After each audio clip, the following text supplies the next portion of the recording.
cómo nubló en su ira el Señor a la hija de Sión.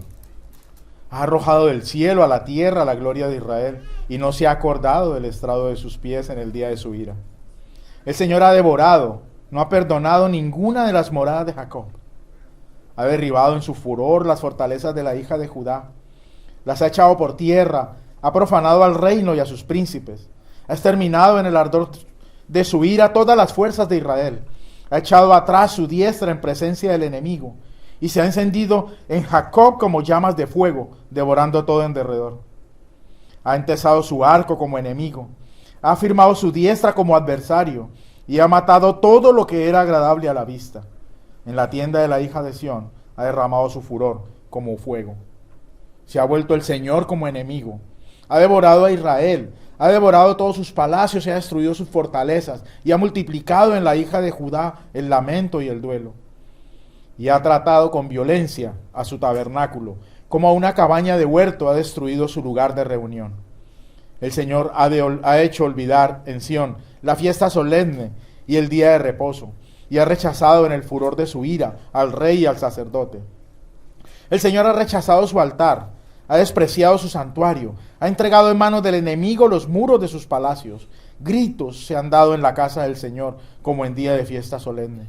El Señor determinó destruir la muralla de la hija de Sión. Ha extendido el cordel, no ha retraído su mano de destruir, y ha hecho que se lamenten el antemuro y el muro, aún desfallecen. Se han hundido en la tierra sus puertas. Él ha destruido y quebrantado sus cerrojos. Su rey y sus príncipes están entre las naciones. Ya no hay ley. Tampoco sus profetas hayan visión del Señor. En tierra están sentados en silencio los ancianos de la hija de Sión. Han echado polvo sobre sus cabezas. Se han ceñido de cilicio. Han inclinado a tierra sus cabezas, las vírgenes de Jerusalén. Mis ojos se consumen por las lágrimas. Hierven mis entrañas. Mi hiel se derrama por tierra a causa de la destrucción de la hija de mi pueblo. Cuando niños y lactantes desfallecen en las calles de la ciudad. Y ellos dicen a sus madres, ¿dónde hay grano y vino? Mientras desfallecen como heridos en las plazas de la ciudad. Mientras exhalan su espíritu en el regazo de sus madres. ¿Cómo he de amonestarte? ¿A qué te compararé, hija de Jerusalén? ¿A qué te igualaré al consolarte, virgen hija de Sión? Porque grande como el mar es tu ruina. ¿Quién te podrá sanar? Tus profetas tuvieron para ti visiones falsas y necias, y no manifestaron tu iniquidad para que regresaras de tu cautiverio, sino que vieron para ti oráculos falsos y engañosos. Baten palmas contra ti todos los que pasan por el camino. Silban y mueven sus cabezas contra la hija de Jerusalén diciendo, ¿es esta la ciudad de la cual decían la perfección de la hermosura y el gozo de toda la tierra? Han abierto contra ti su boca todos tus enemigos, silban y rechinan los dientes, dicen, la hemos devorado. Ciertamente es el día que esperábamos, lo hemos alcanzado, lo hemos visto. El Señor ha hecho lo que se propuso, ha cumplido su palabra que había ordenado desde tiempos antiguos, ha derribado sin perdonar, ha hecho que se alegre el enemigo sobre ti, ha exaltado el poder de tus adversarios. Su corazón clamó al Señor, muralla de la hija de Sión. Corran tus lágrimas como un río de día y de noche. No te des reposo, no tengan descanso tus ojos. Levántate, da voces en la noche al comenzar las vigilias. Derrama como agua tu corazón ante la presencia del Señor. Alza hacia Él tus manos por la vida de tus pequeños que desfallecen de hambre en las esquinas de todas las calles. Mira, oh Señor, y observa, ¿a quién has tratado así? ¿Habían de comer las mujeres del fruto de sus entrañas? ¿A los pequeños criados con cariño? ¿Habían de ser muertos en el santuario del Señor el sacerdote y el profeta? Yacen por tierra en las calles, jóvenes y viejos. Mis vírgenes y mis mancebos han caído a espada. Han matado en el día de tu ira. Has hecho matanza, no has perdonado. Como en día de fiesta solemne convocaste mis terrores de todas partes. Y no hubo en el día de la ira del Señor quien escapara ni sobreviviera. A los que crié y mantuve, mi enemigo los exterminó. Durante muchos años, queridos hermanos, se ha predicado un evangelio mágico. Yo no sé si a usted le predicaron el evangelio mágico, pero a mí me lo predicaron. Un evangelio que decían que todas las personas que llegan al Señor, todos los problemas le iban a desaparecer. Venga el Señor y sus problemas desaparecen. Venga el Señor y las enfermedades van a ser sanadas. Venga el Señor y su esposo o su esposa va a ser transformado. Ya no va a tener mal carácter. Y encima le ponían una guinda al pastel y le decía, venga el Señor para que usted sea proveído en todo lo que necesita, ¿sí? Como dicen ahora, como para que usted sea prosperado en todas las cosas y para que ande en victoria, prosperado. A nadie le predicaron ese evangelio. A mí me lo predicaron hace muchos años. Y cuando empiezas a caminar en el Señor, te das cuenta de que la realidad es otra. De que la mayoría de los creyentes experimentamos o hemos experimentado situaciones muy difíciles. Y en ocasiones situaciones muy difíciles. Momentos de mucho dolor y de muchos sufrimientos. Muchos de ellos causados por nuestro pecado. Pero otros que son causados por la voluntad de Dios. También nos hemos encontrado con situaciones de abuso, tanto físico como espiritual. Nos hemos encontrado con enfermedades que nadie desea y llevamos 10, 15, 20 años en el Señor y las enfermedades siguen allí. Las enfermedades no desaparecen y en muchas ocasiones esas enfermedades se agravan. Los cónyuges no cambian. Bueno, sí cambian, pero cambian para peor. Tú llegas al Señor y entonces su carácter es peor, porque claro, ahora tú empiezas a hacer cosas que a ellos no les gusta. Empiezas a dedicar tu vida al Señor, empiezas a venir los domingos a la iglesia en lugar de irte con él o con ella a algún otro lado. Y tú prefieres venir aquí. Y eso empeora la relación y empeora la situación. Y en ocasiones pareciera que la obra, que la mano de Dios no está obrando a nuestro favor, sino que al contrario, se ve distante. Está Dios tan lejos de nosotros y tan ajeno a este dolor que parece que Dios se ha convertido en nuestro enemigo. Yo no sé si alguien ha vivido esta situación. Y por eso la semana pasada, nosotros en el primer capítulo de este libro de Lamentaciones, vimos que el pueblo de Dios sufrió una serie de situaciones, de circunstancias que fueron permitidas por Dios, todo a causa de su pecado. Y Dios utilizó al ejército de Babilonia para ejecutar su juicio sobre la ciudad, para ejecutar su juicio sobre el pueblo. Y este sufrimiento al cual fue sometido el pueblo produce en ellos un lamento, el cual fue plasmado en este libro. Y para nosotros en el día de hoy un lamento puede ser una queja o quizás un remordimiento, pero en la Escritura el lamento es un lloro, es una súplica, es algo que sale desde lo más profundo de nuestro ser, producido por una situación de dolor que estamos viviendo. A través de los lamentos, los creyentes necesitan orientarse mirando el carácter de Dios en medio de la confusión que produce el dolor. Y continuando con la serie que hemos empezado sobre este libro de Lamentaciones, hoy quiero que nos centremos en el lamento número 2, que es el que he leído, y que nosotros podamos ver 3 aspectos de la disciplina que viene de parte de Dios. El primero es que la disciplina que Dios imparte, ¿sí?, puede mostrarnos a Dios como nuestro adversario, como nuestro enemigo. Y Dios desató su ira sobre el pueblo a causa de su desobediencia y de su pecado. Y por eso nosotros en el versículo 4 leíamos que Él ha entesado su arco como un enemigo y ha firmado su diestra como adversario y ha matado todo lo que era agradable a su vista. Yo no sé si usted, querido hermano, entendió lo que yo leí. Yo no sé si usted se tomó la tarea de leer el libro de Lamentaciones, que es el que iniciamos hace 2 semanas. Yo les comenté que íbamos a empezar la serie, les invité a que lo leyeran y que usted lo pueda leer y que usted le pueda poner, que usted se pueda meter en 3D y le pueda poner el dolor que el pueblo estaba sintiendo al sentir que Dios estaba en contra de ellos. La mano de Dios se levanta contra su pueblo y no a favor de él. Cantábamos ahora, el Señor es mi pastor, nada me faltará. Eso habla de cuidado. Pero cuando Dios se levanta en contra de nuestra desobediencia, hermanos, la cosa cambia. Porque es que a través de nuestros pecados, a través de nuestras transgresiones, nosotros nos encontramos contendiendo, peleando contra un Dios todopoderoso. Y jamás, hermanos, jamás le vamos a poder vencer. Los versículos 6 y 7 continúan mostrándonos el juicio de Dios. Y ese juicio se extiende incluso al templo y a toda la adoración relacionada con él. Y todo es destruido. Absolutamente todo. Leímos que asoló el lugar de su reunión, hizo olvidar a Sión las fiestas y los días de reposo, desechó al rey y al sacerdote, despreció su altar, renegó de su santuario, y hubo en la casa del Señor tanto alboroto como que si fuese un día de fiesta. Pero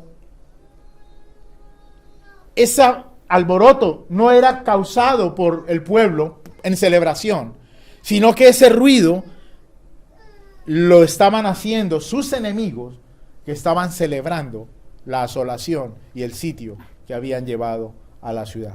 Los enemigos celebraban en lugar del pueblo estar celebrando. Y no solo esto, sino que la protección de la ciudad es destruida.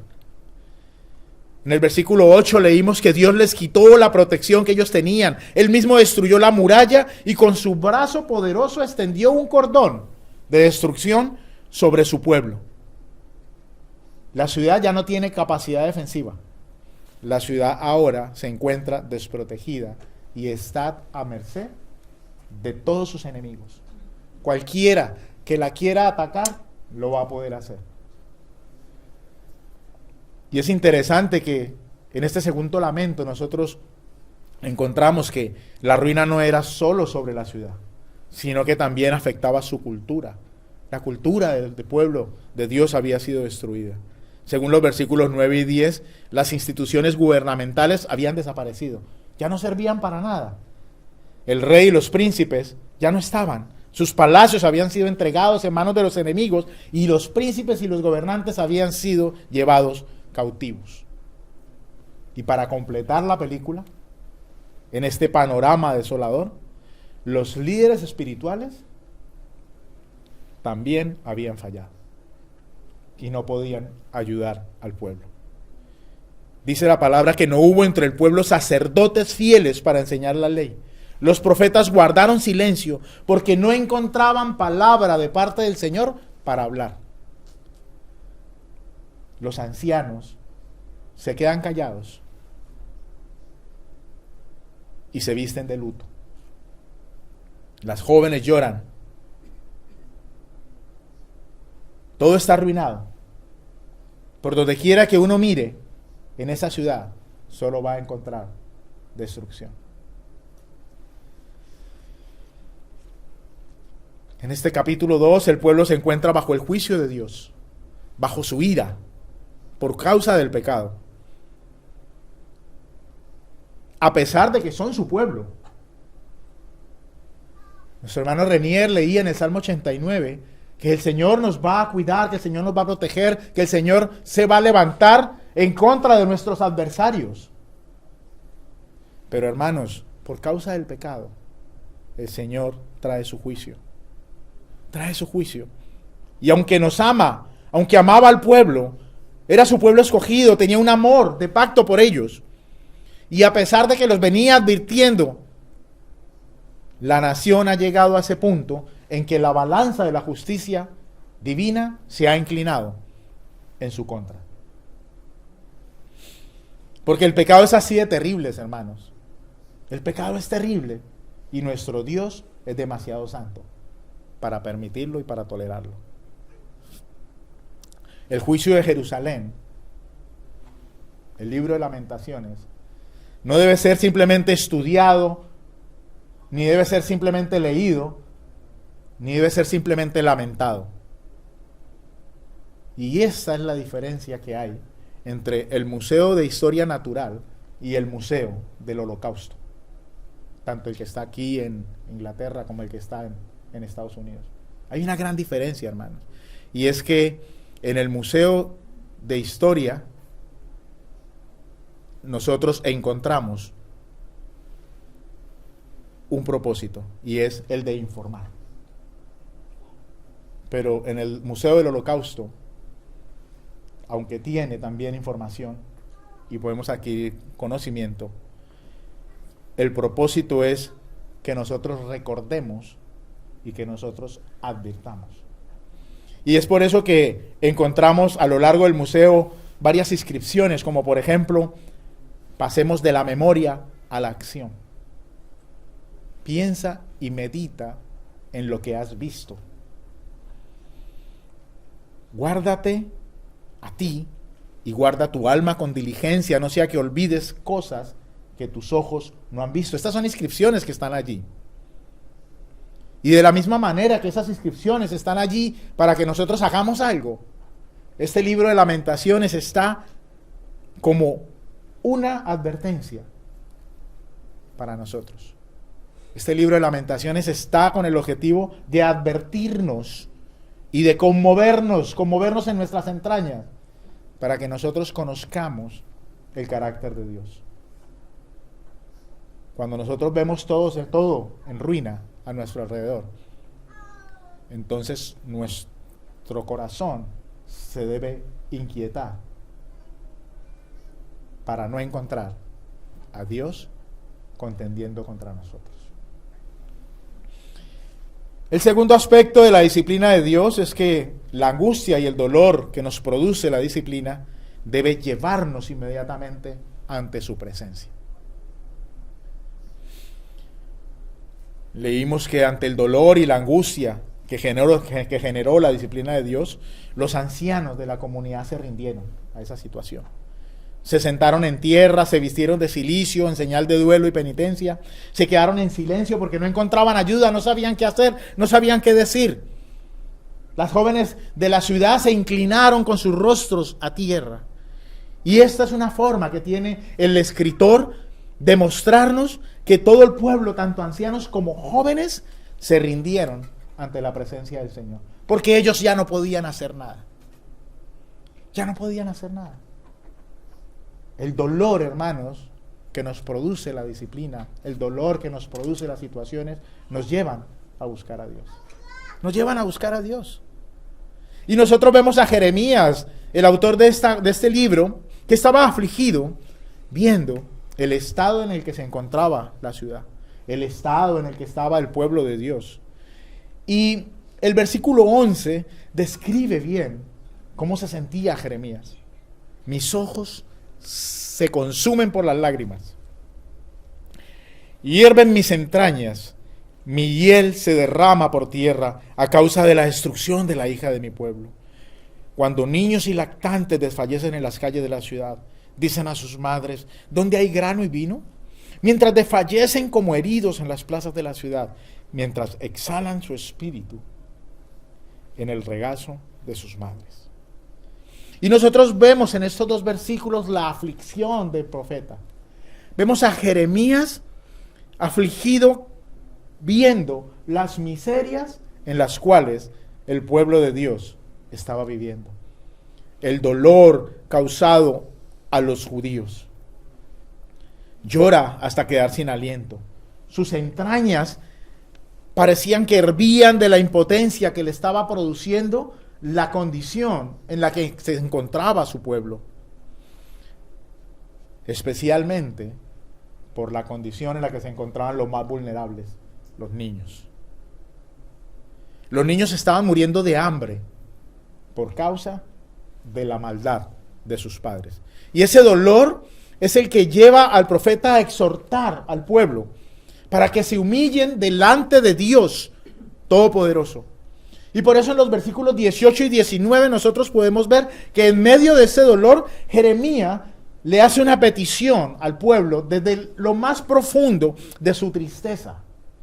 Y les dice, dice la palabra, su corazón clamó al Señor, el corazón de Jeremías, muralla de la hija de Sión. Corran tus lágrimas como un río día y de noche, no te des reposo. No tengan descanso tus ojos. Levántate, da voces en la noche al comenzar tus vigilias. Derrama como agua tu corazón ante la presencia del Señor. Alza hacia Él tus manos por la vida de tus pequeños que desfallecen de hambre en las esquinas de todas las calles.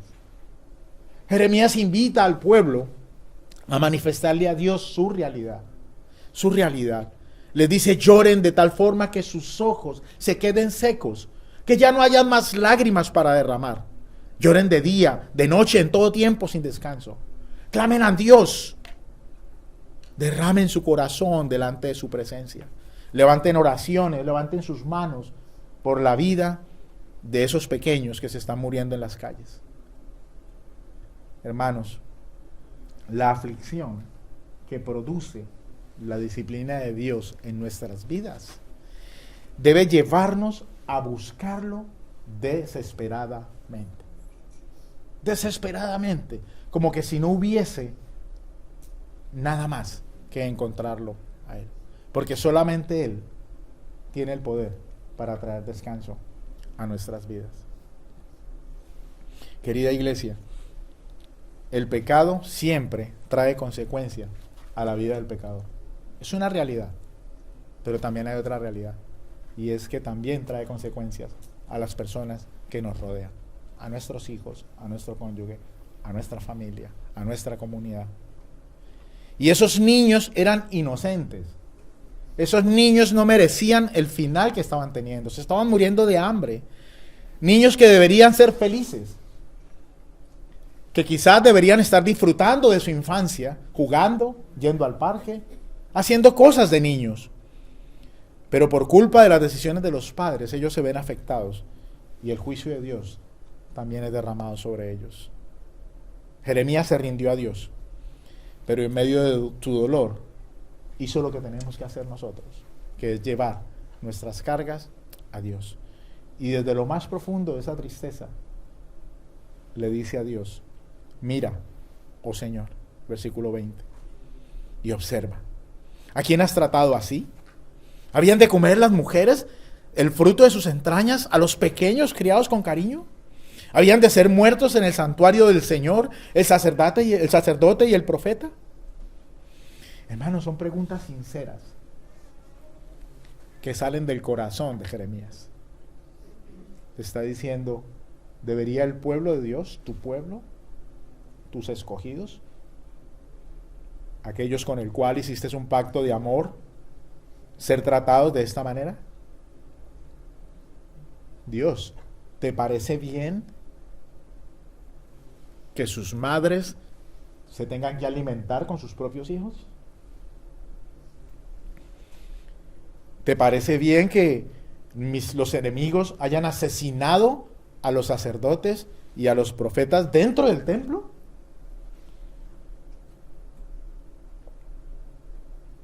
Hermanos, usted tiene licencia para preguntarle a Dios. Usted tiene licencia, hermano, para presentarse delante de Dios y hablarle sobre su situación particular. Usted tiene permiso de parte de Dios para acercarse a Él en medio de su dolor y sus luchas y preguntarle al Señor, para que el Señor, en medio de su intimidad, le pueda a usted mostrar. Pero cuando nos acercamos a Dios, hermanos, lo tenemos que hacer con total honestidad. Con total honestidad. Usted a Dios no le puede decir: yo estoy bendecido, prosperado y en victoria, cuando no lo está. Porque Dios todo lo sabe. Dios conoce nuestra situación, conoce el estado en el cual nosotros nos encontramos. Entonces seamos honestos con Dios, porque Dios es el único que va a poder responder sus preguntas, hermano. Y es el único que va a poder ayudarlo a manejar sus emociones en el momento de las pruebas, en el momento del dolor y en el momento del sufrimiento.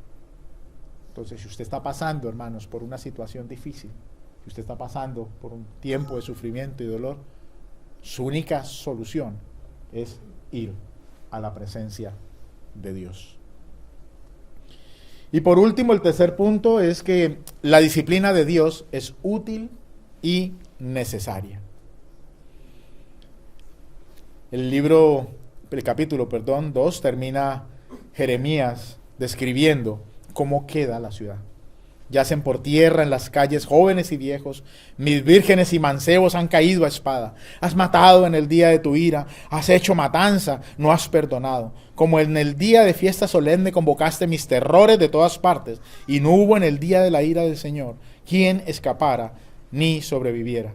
A los que crié y mantuve, mi enemigo los exterminó.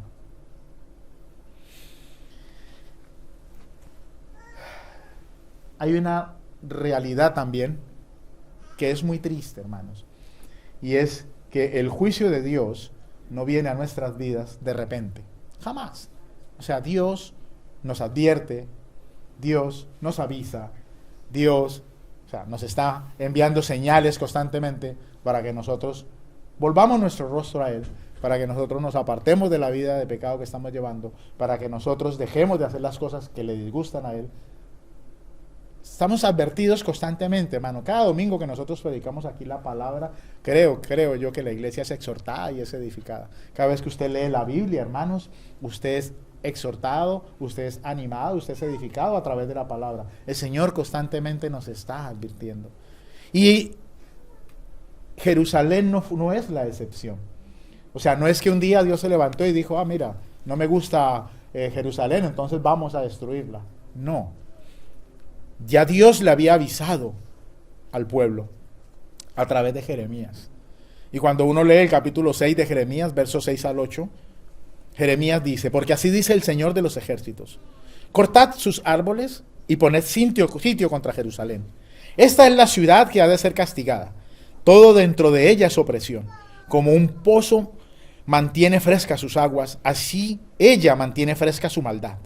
En ella se oyen violencias y destrucción. Ante mí hay de continuo enfermedades y heridas. Sé precavida, oh Jerusalén, no sea que mi alma se aleje de ti, no sea que yo te convierta en desolación, en tierra despoblada. Ellos sabían lo que podía pasar. El pueblo era consciente de que en la forma en la que se estaban comportando podría traer consecuencias. Y esas consecuencias iban a llegar a causa de persistir en el pecado que estaban cometiendo. Pero aún así, hermanos, aún así, aunque fueron advertidos, no se arrepintieron, no se volvieron al Señor, sino que siguieron en su maldad. Hermanos, Dios nos disciplina. Y la disciplina de Dios es útil para nosotros. En lo natural, cuando nosotros disciplinamos a nuestros hijos, nosotros lo que queremos es corregir, no destruir. Queremos corregir. Y es lo que quiere Dios, corregirnos de los malos caminos que estamos tomando. De los malos caminos. Hermano, Dios no nos quiere destruir. Y por eso somos advertidos. Somos advertidos. Pero a causa de nuestros pecados, cuando vienen las consecuencias, Dios se aparta y permite, que esas consecuencias afecten nuestras vidas. Y esas consecuencias, hermanos, pueden llegar de muchas maneras. Enfermedades irreversibles, puede llegar en pérdidas de seres queridos, pérdidas materiales, o sea, de muchas formas. Por eso tenemos que tener cuidado, hermanos, sobre cómo estamos caminando en el camino del Señor.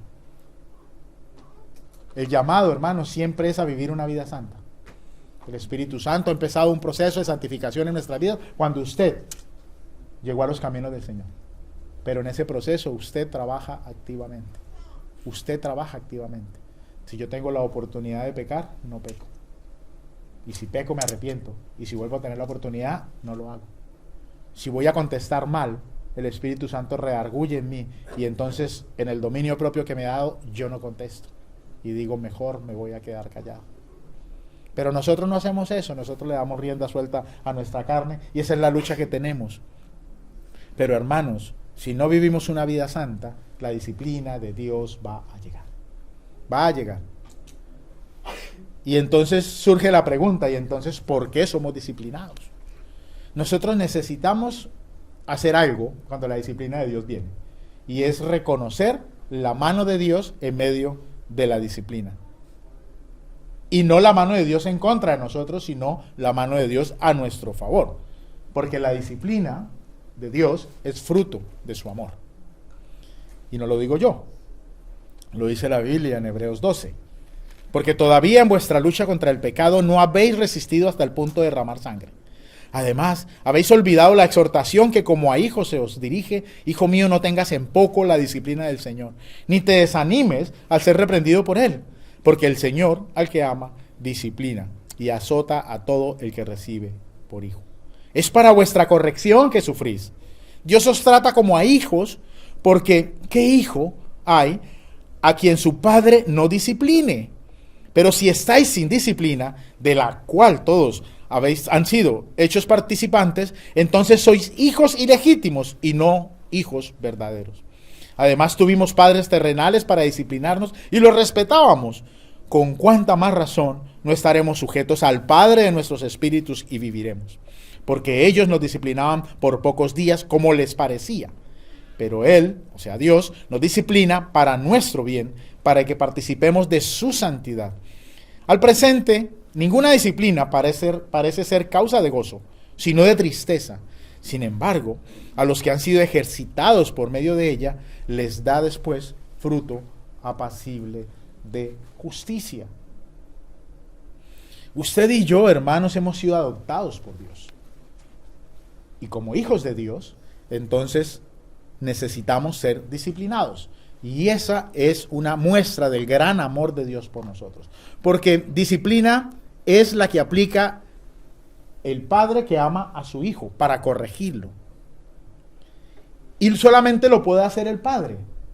O sea, yo no puedo disciplinar a los hijos de Adriana o a los hijos del hermano Fabricio. Yo no los puedo disciplinar. O sea, cada padre lo tiene que hacer, porque es el deber de cada padre disciplinarlos. Entonces, ¿quién los va a disciplinar a nosotros? Nuestro Padre Celestial. Dios es el que va a aplicar disciplina sobre nosotros. Y por esa razón, hermanos, cada vez que nosotros nos desviamos o intentamos desviarnos, viene la corrección de Dios para encaminarnos de nuevo en ese camino que Él ha trazado para nosotros. Y como dice el pasaje, aunque no produce gozo, porque, o sea, ninguna disciplina produce gozo. Creo que cuando éramos pequeños y nuestros padres nos disciplinaban, pocas veces nos reíamos. Creo que lo que salía de nosotros era lloro o en ocasiones hasta más rebeldía. Pero no producía gozo, no producía risa. Pero cuando haya pasado, ¿sí?, producirá paz y justicia en nosotros. O sea, yo no sé cuántos de aquí recibieron disciplina física cuando niños, ¿sí? Yo la recibí. Hermanos, o sea, y yo no soy ni retrasado mental, me considero una buena persona, ¿sí? No tuve vicios, no estuve en drogas, ¿sí? O sea, a mi juicio me considero una buena persona. Por lo tanto, o sea, la disciplina es necesaria. No me produjo ningún gozo, estamos de acuerdo, y recibí bastante. No produjo gozo en mi vida, pero hermanos, hoy produce paz y justicia en mi vida. Produce paz y justicia en mi vida. Y yo hoy en día le puedo dar gracias a mi mamá, ¿sí?, porque me disciplinó cuando yo necesitaba ser disciplinado. ¿Y cuál debe ser entonces la respuesta a nuestra disciplina? Cuando venga la disciplina del Señor, cuando somos tratados por Dios, nuestra respuesta, hermanos, debe ser mirar hacia la cruz de Cristo. Reconocer que Dios nos ama, ¿sí?, y que no es nuestro enemigo. O sea, Dios no es nuestro enemigo, hermanos. Dios es nuestro papá y nos ama. Dios no nos ha destruido a causa de nuestro pecado, aunque lo merecíamos, hermanos. No nos destruyó, sino que ¿qué hizo? Envió a su Hijo a morir en una cruz por amor de cada uno de nosotros. Ninguno de nosotros merecía ni merece ni una sola gota de esa sangre. Mas sin embargo, Él por amor de nosotros lo hizo. Jesús nos sustituyó, se puso en nuestro lugar y experimentó el máximo abandono y juicio que usted y yo merecíamos. todo el juicio de Dios recayó sobre él. La paga de nuestro pecado, Él la cargó, Él la recibió. Entonces, ¿cómo podemos decir que Dios es nuestro enemigo y que Dios no nos ama? Vale la pena resaltar, hermanos, que no todo el dolor que experimentamos es fruto del pecado.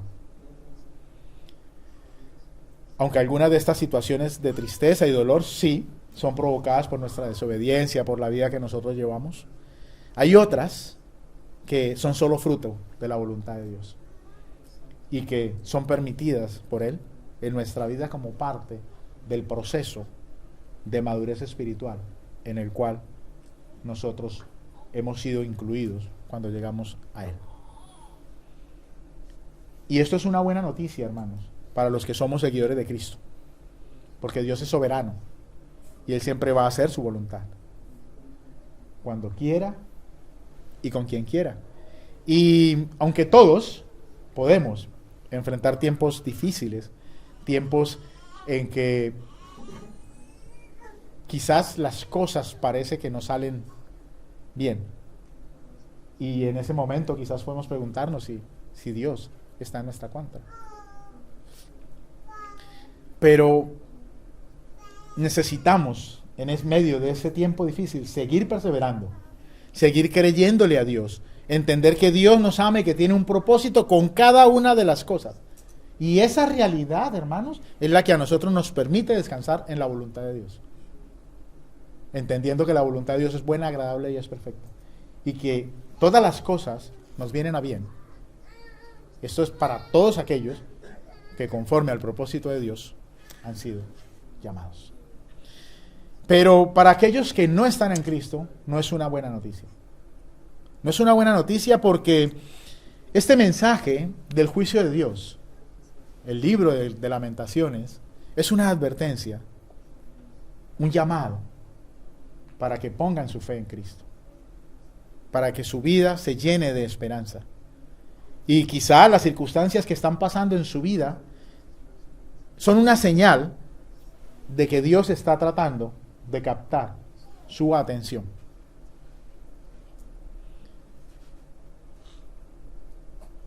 Yo no sé si usted conduce o va conduciendo y usted encuentra una señal, ¿sí?, que dice que hay un radar y le pone la velocidad a la que usted va. Eso es una señal y esa señal está allí para captar su atención. Si usted hace caso omiso de esa señal, usted pasa a la velocidad que quiere, usted va a recibir una multa. Va a traer consecuencias. Entonces, hermanos, las señales que Dios pone están para captar nuestra atención. Y si el pecado, la vida que nosotros estamos llevando, nos está causando un quebrantamiento, nos está causando dolor, nos está causando desesperanza, hermanos, entonces tu vida, tu corazón está listo para empezar a confiar en Dios. Estás preparado para empezar a confiar en Dios, porque no vas a encontrar solución en ningún otro lugar, salvo en Dios.